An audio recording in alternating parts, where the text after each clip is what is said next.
Hello, I'm entertainment attorney Stephanie Hay, and I am back for another segment of In the News. Today we're talking about Kanye West's company Yeezy suing a former intern for breach of a non-disclosure agreement.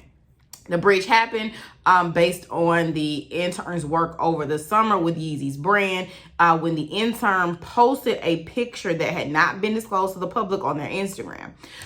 They went to the intern and asked the intern to take the picture down several times, but they failed to do so. So, of course, they had to use legal action and file the lawsuit against the intern, okay? So, now we talk about what is a non-disclosure. I'm sure a lot of you have heard the term, especially used in the industry when it comes to television and film is used a lot, even in other business ventures, people use non-disclosures. It is essentially a contract that says, hey, any information that you learn during the course of this meeting, any information that you learn during the course of employment, during the course of us working together is confidential information. So you should not be able to, or you are not allowed to disclose it to the public. In the event you disclose it, this is what the punishment is, and understand that I'm going to sue you for your disclosure of that confidential proprietary information. Okay, so that's essentially what Yeezy's believes this photo is, because of course, in a sense, you are releasing images that we haven't released to the public. This is a way that our brand makes money. You don't have the right to release these images,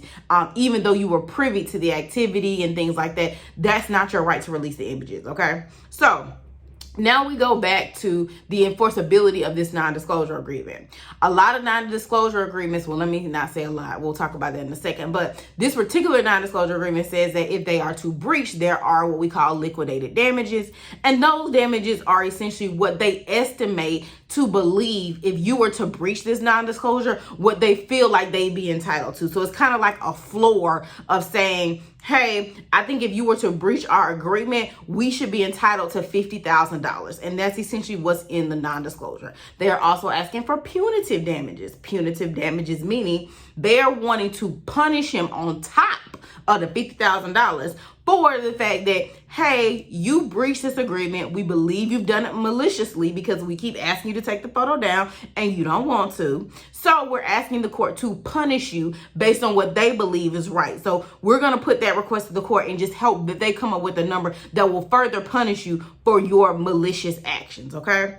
So we got punitive damages, we got these liquidated damages going on. And so now if the court decides and we go through this whole process and let's say Yeezy's does win, the intern will then owe the money to Yeezy's. Well, of course, I'm sure y'all saying, well, it's an intern. Are they really going to go after the intern? The intern probably had no money.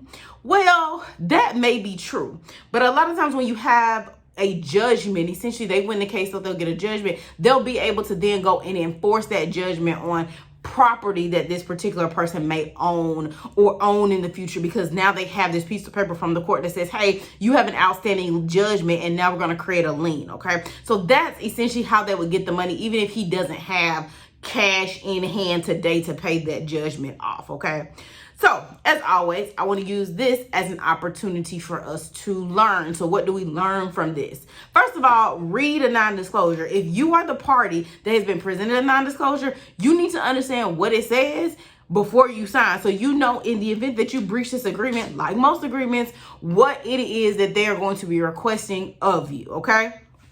Second of all, if you are the party presenting the non-disclosure agreement, don't present a weak non-disclosure agreement. If it doesn't have any punishment behind it, then it's not worth the paper that it's written on, okay?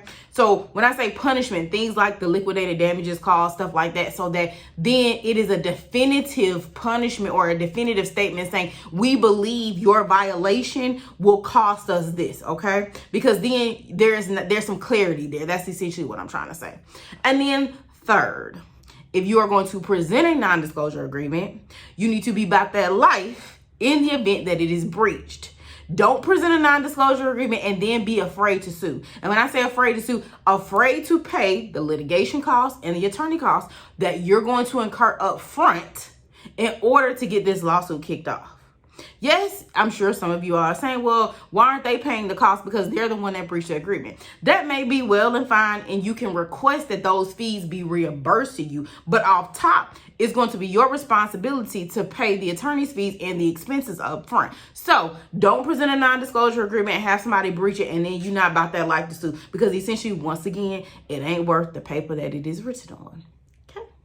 As always, if y'all find a in the news issue or topic you'd like for me to discuss, feel free to leave it in the DMs or send it to me in the DMs or leave it in my comments below. Let me know also what you think. Do you think he should have sued the intern for the non-disclosure? Do you think the intern should have just taken the picture down? Do you not think it's really that big of a deal for them to be going after the intern? Tell me what your thoughts are in the comments below. As always, I appreciate you all following, and until next time, bye.